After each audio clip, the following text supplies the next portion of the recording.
Hello everyone and welcome to this video. There was a problem in creating the DataProc cluster, so I just want to give you a quick update about how to fix the issue.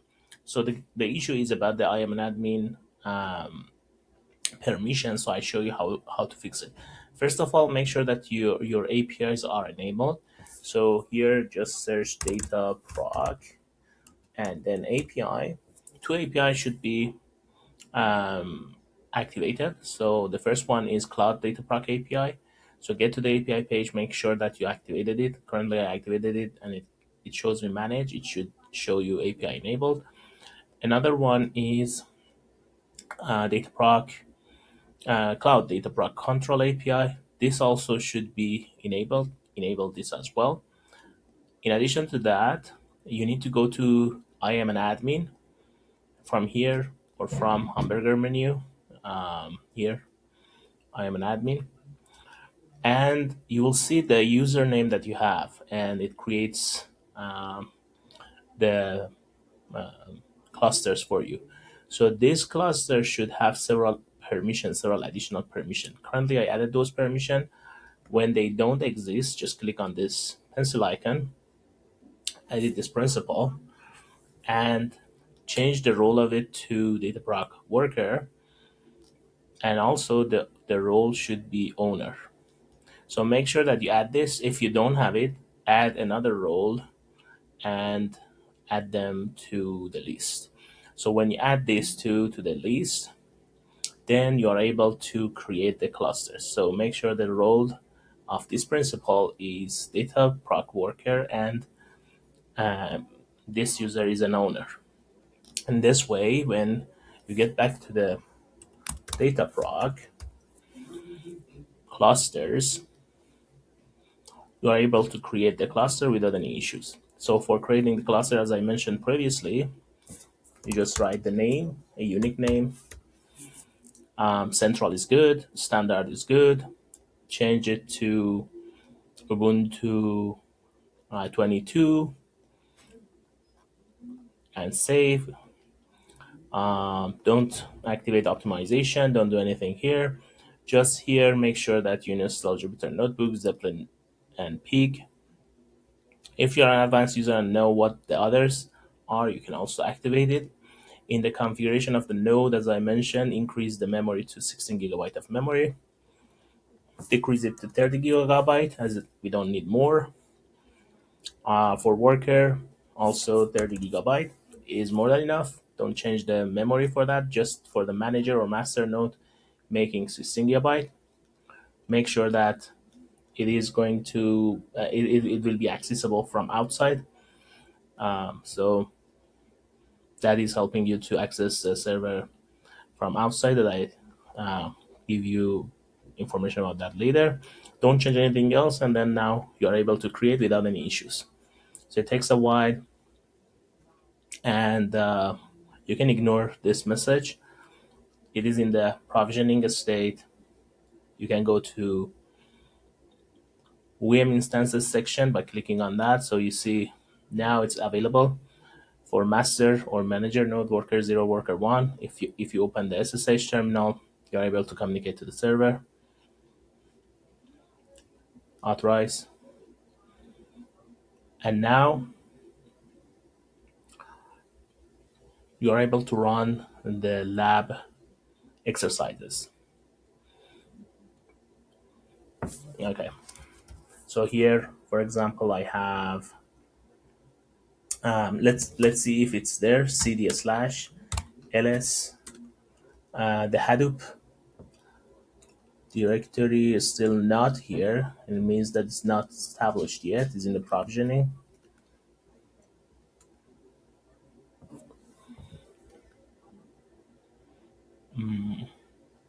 Takes some while. By the way, Hadoop. So let me get back to home directory. Hadoop is now working, and now Hadoop fs-ls slash should show you the list of directory if it exists. It is still in the provisioning state, so it's not available. Takes some while to be ready. So give it some time that and be prepared. ls slash also show you the directories. While it's working on it, I can upload the files from this menu as I showed you before. So you can open on the foods.txt, upload the file, and it's now there. ls show me that foods.txt is here. Head of that showing me it's available. I also can download the file from the web as I showed you previously. So one of the file which is available is on my GitHub.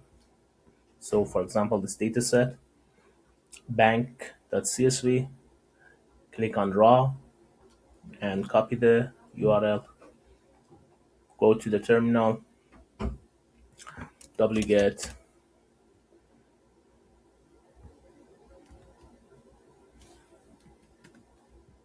and now you have this file as well. Head of bank.csv is also available. So let's try one more time. ls slash.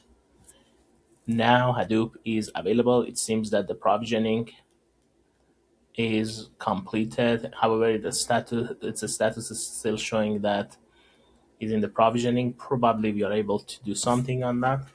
So let's see. Hadoop fs-ls slash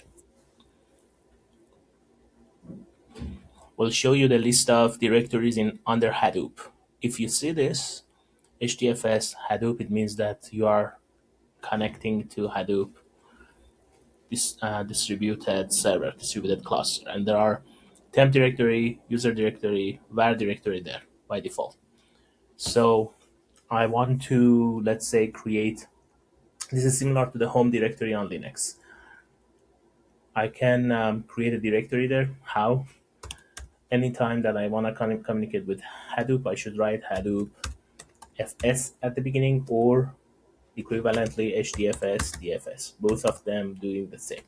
So Hadoop FS is easier to remember. Hadoop FS, Hadoop file system, and make dir similar to make dir. Now it's an option for this make dir slash user slash lab1, something like this. So I'm creating a directory there.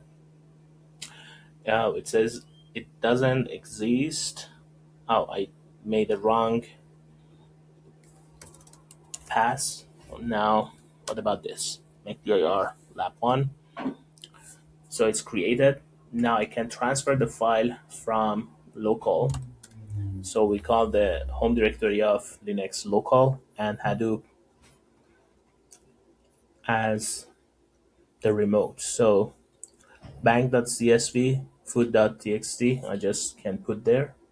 Hadoop fs dash put. This is the command. Food.txt to where? Slash user slash lab1. So I transfer file there. How can I check? Oh, there is no file directory. Foods. I made another mistake. So foods.txt. All right, so it's there. I want to make sure it's there. I verify hadoop fs dash ls slash user slash lab1. And yes, the file exists there. And what else I can do? I can delete the file there. I can rename the file. I can get the file. For example, let me ls and remove food.txt, assuming that it doesn't exist on my home directory. Now I want to transfer this file from Hadoop to my local directory. So now Hadoop fs dash get put and get this one, and which directory I want to put it, the current directory, dot representing the current present working directory. So a transfer file from Hadoop to foods.txt. Sorry, I should add txt at the end. If I open it a little bit, you see it's fruit.txt. And it transfer file from Hadoop cluster to my local. Now if I write ls, you see it get back here. The rest of the lab, you can do it by following the instructions and practice it. Next week, we'll do it as well. Thank you, and hopefully, we'll be solving the issues of creating the cluster for you as well.